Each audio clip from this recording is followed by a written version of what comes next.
sa pagtapos nato nining tuig or matagtapos nato sa tuig nato na kalendaryo, pahinumduman sadta sa simbahan mahitungod sa kamatuoran. Kusog ba mong mudawat og kamatuoran? Kinsa dinhi ang ganahan gyud kaayog kamatuoran. Taas ang kamot. Na tanawa di ba? Jutay rin ni isa mga bakakon gyud tanong. Mao na ang kalibutan naagi na niya ang kangit-ngit kay kaning bakak kining sala pagpamakak mana sa kamatuoran mo kuan gani ka mo salikway gani ka sa kamatuoran makasala dayon. Muna kung dili na gani na tinuod imong buhok ang kolor ana di na tinuod makasala na ka.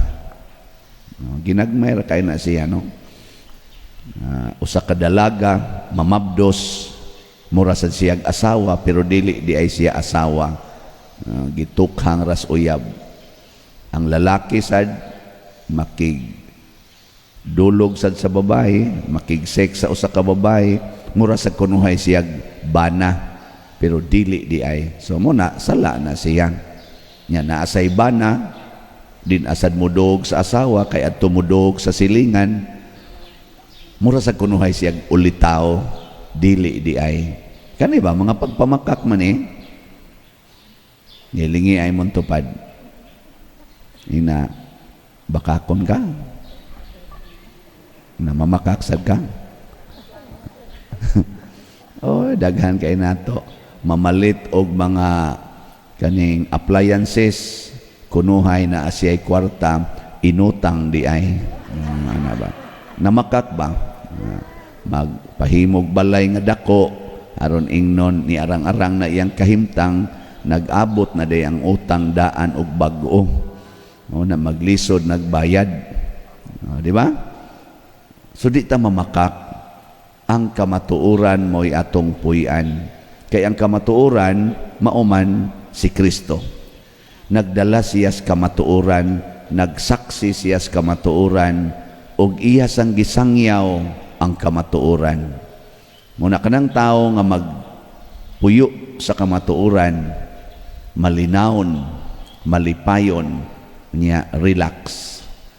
Muna ingos Kristo, the truth will set you free. Sa unang pagbasa, niingon si San Juan nga ang Ginoo si Jesucristo mao gyud ang kamatuoran. Nya kadtong nagpuyo sa kamatuoran, nagpuyo diha ni Kristo. Pero ang dili mudawat sa kamatuoran, kaaway ni Kristo, anti-Christ. Karon ang kalibutan hilig na kaayo og pamakak, labi na diha sa social media. Din alang nato i-elaborate daghan kaing pamakak diha. Ambot pila ra kay tinuod anang social media. Ambot kaabot ba ka ang kamatuoran og 50%? Sa kanang tanang gi-post diha ba? Sa inyong tanaw kaabot kag 50%? Sa tanang gisulti, sa tanang gi-post diha? Ambot lang. Nya anha ra ba ta mosalig no? Anha din ta mosalig diha ingon. Paputia inyong naong, gamitan ning niya. Palit dayon, paputi des naong. Nya kamatuoran na dili. Ang gitudlo bakak ilisin ang inyong naong nga tinuod ang kolor aron mahimong bakak. Ana. Mao man kuna. Naamo na diha. Imna ninyo kay ang inyong kinabuhi mutaas or muatras. Naman sa uban muatras. Kanang you will become sana 20 years younger than your age. So ana, nya unsa may gitudlo ana? Tinuod na o bakak? Wa naman ka maigo sa imong age. Muatras kag 20 years younger than your age. Di na bakak na ka? Ana, no? Una pagpuyo gyud kamatuoran. Ang kamatuoran, mga igsuon, mao ang gipuy-an didto sa langit. ug unsa may kamatuoran way nahimo dinhis kalibutan bisan unsa nga dili pinaagi sa pulong sa Ginoo. Everything exists through the Word of God, through Him, for Him, and with Him. Mao nang ang una gyud mahitabo kung magpuyo tas kamatuoran, di na gid ta mangangkon nga naatay ato. Kamong mga asawa, di na mo mangangkon sa inyong bana. Kay ang kamatuoran ang naghimo ana mao ang Ginoo. Di na sad ta mangangkon aning mga yuta.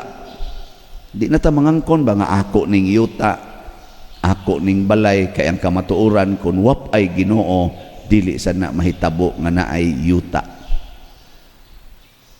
Di na sa kamangangkon nga ako ning anak, kay kun wa pay Ginoo wa gid unta kay anak.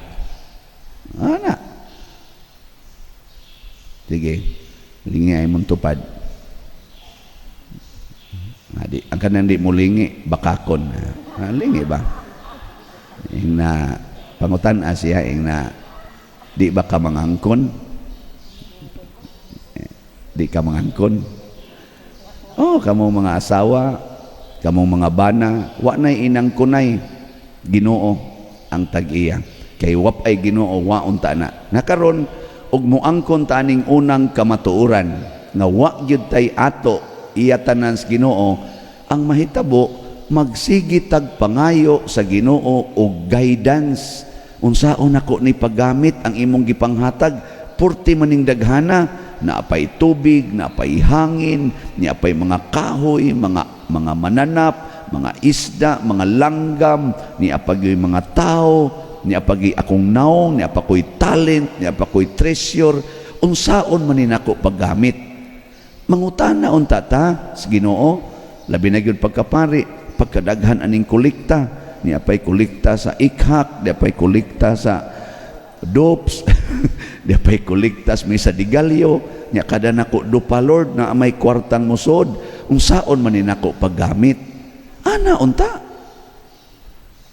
di ta magpatuyang, kay nga naman kung di na ta magpagiya sa Ginoo, mawa na ning atong connection og ang atong pagka submissive ngadto niya sa iyang guidance, anha na ta mahimong anti-Christ. Makontra na to ang Ginoo. Pero na ng imong anak, kanang imong anak nga imong gipa-eskwela, inig-graduate na niya, inig-trabaho na niya, din asya mananghid nimo, din asya mo konsulta nimo unsaon paggamit ang iyang sweldo. Unsa may mahitabo, magkaaway gyud mo, magkakontrahay mo. Labi na gyud mo ingon ang ginikanan, dong ikanyay angkon sa palit aning bugas ha o kaning bayrono nato dinhi sa kuryente og sa tubig. Kapoy sa na oy, ako naman sa ligat. Pero sa una, sige baon, tuition, di ay palitonon, sige ana, pag-graduate ta, ako yung sa ligat dinhi, muram sa mga kuano kakoy hago ka istanan, ako yung magyaw-yaw na. Kaya angko naman niya nga siya tag-iya ato. No? Mauna niya, say tawag ninyo anang anaka, buutan o buangon? Porting buanga.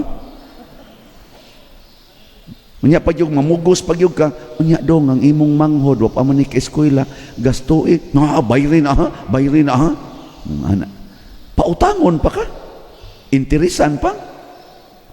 Nya siya mo igasigig, gikas elementary, mabaon, maihatod ko, paliti ko ani. Mausa na ato sa Ginoo, Ginoo makapasar unta ko sa board exam. Pagpasar na, din agyud mo sangpit o Ginoo kung unsaon paggamit ng iyang profesyon. Hinaot unta nga nitapos ning kining tuig 2022, atong evaluaton ang atong kaugalingon. Nagsigi ba kog konsultas Ginoo o sige kog pamakak? Nagsigi ba kog huna-huna nga ang Ginoo mo'y tag-iya aning tanan nga akong gipahimuslan sud sa tibuok tuig, o gasigi kog pangangkon nga ako ragid ni. Niya kung pananglitag nagsigi na tag pangangkon atong usbon karong 2023, ato nang ingnon, Lord, matag adlaw tudloi ko nga ikaw na'y tag-iya nako. Nya giyahi ko matag adlaw unsaon ako paggamit kining imong mga hinatag, apil na ning palainom kay nakong bana. Nga karong gabi magmaoy na sad ni ron kay musugat sa bag-ong tuig. Sugato niya sa iyang mga suka o mga sarasay diasdan. Unsaon ni nako paggamit, labi na gining akong anak nga siga kay mata kay nibalik na sa dog suyop, ug kinisang anak na kong babae nga sigig yung angkas aning motor siyang uyab nga daghan ra ba kay patik ning uyaba. Din asad nimo uli karong gabi kay mag nutsibuy na og asa kang dapita kay New Year lagi. Unsaon man ni nako pagdawat, apil na sa ning gasigig paningil aning akong utang awa pa nako mabayri kapoy magkaig lihay-lihay ani. Unsaon man ni nako pag-atubang ning mga maningilay utang, mga inana ba no ara di bagiyahan kas Ginoo na ma-amaze ka inig-in sa 2023 moingon dayon ka the best gyud ang akong kinabuhi karon. Ngano man, you are guided by the true owner of your life, who is God Himself. Nya di man gid siya mugiya nato alang sa kadautan, alang ginas kaayuhan. Ana, unsaon man ni nako paghandol ang akong kilay, Lord, nga ninipis naman ni. Kining akong buhok nagiuban naman ni. Unsaon ako ni paghandol. Ana ba? Mura magdigwapa ang akong classmate mga 40 years ago ni graduate me og high school. Mura mag-ako mo arang-arang og naong niya, karon siya na may arang-arang og naong. Unsaon man ni nako, Lord, nga di ko masina aning ilang pagpangusab aning ilang mga naong. Ngana ba? Nagiyahan kas Ginoo ana. Di ba? Sige, katapusang lingi sa imong tupad. Ing na sugod ugma Ginoo na itong sundon ha. Sige, ina nga to. Inasugod ugma, Ginoo na itong sundon. Sige, manindog na ta katong musunod sa Ginoo.